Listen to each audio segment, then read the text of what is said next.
Good morning, everyone. Mike Fiebernitz, Remax Southern Shores, coming to you for another Fiebernitz Friday, where we throw casual Friday out the window. Still ending the week on a high note, wearing the suit, the tie, and the customary pocket square. So let's go ahead and jump into the numbers for this week's market mashup, and then we'll transition into this week's topic.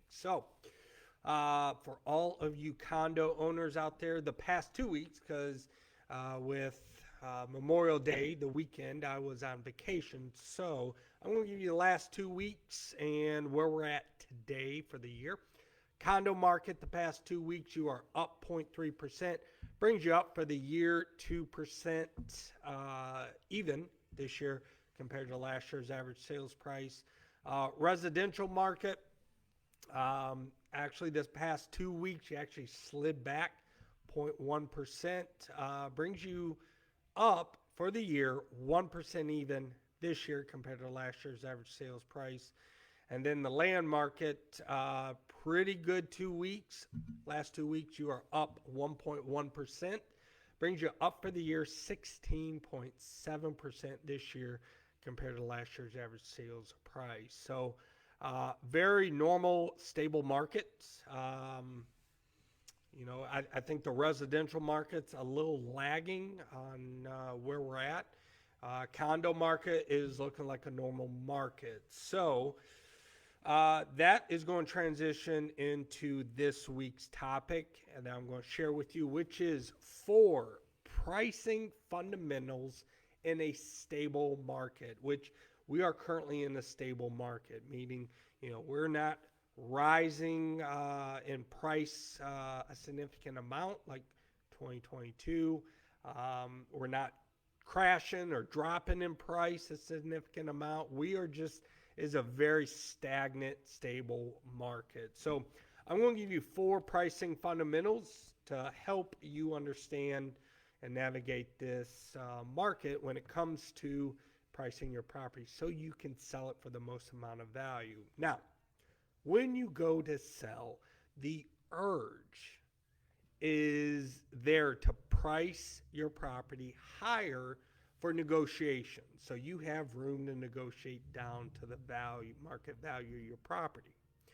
So you want to remember the golden rule in pricing, and that is the higher you go above the market value of your property, then the sellers or your needs and wants are being used to justify the list price or the asking price. This won't work because, unfortunately, buyers do not care what sellers want or need for their property regarding the price. So here are the 4 pricing fundamentals in a stable market so you are able to price your property properly. Number 1, market interest. So when I talk about market, I'm talking about the buyers. So market interest is the highest for brand new listings on the market for sale, and it wands after about 2 to 4 weeks of being on the market. So the more you're overpriced, the less likely you are going to get an offer when you're brand new to the market, because basically buyers know you're overpriced from the jump. Number 2, market psychology. So as properties sit on the market, they become stale, which market psychology reduces the saleable price because buyers know you're overpriced or something is wrong with the property, and that's why it's not selling.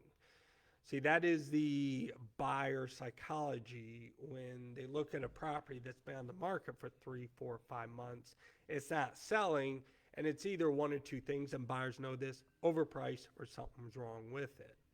So that's why the low offers come in, and then it's much lower than the market value.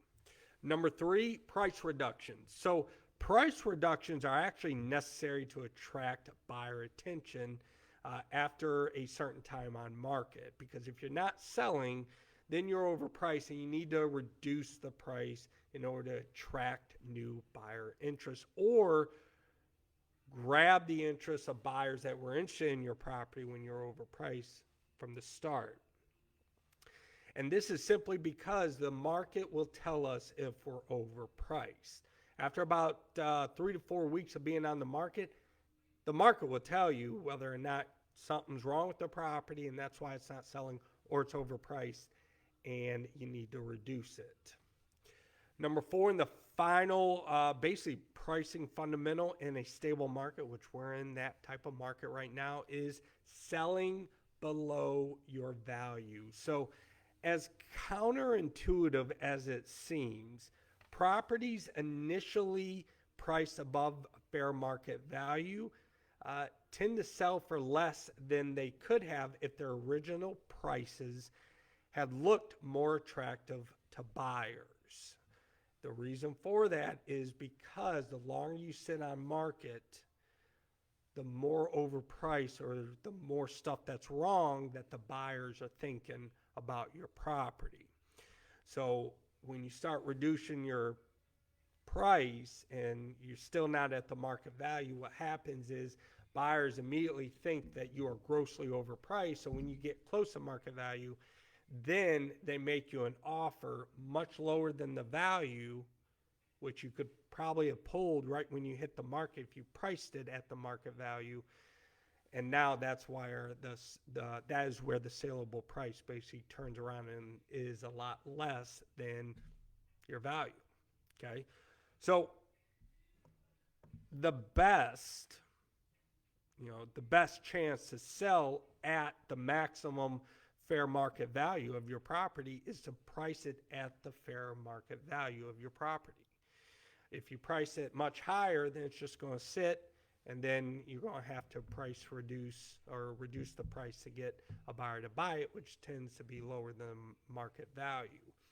If you price at the fair market value, buyers will know that it's priced at the fair market value, and then they'll immediately make an offer based on that price right out the gate. So that way you can get your property sold and get the most amount of money. Folks, that's all I got this week. If you got any questions, don't hesitate to reach out to me. Love to help you out.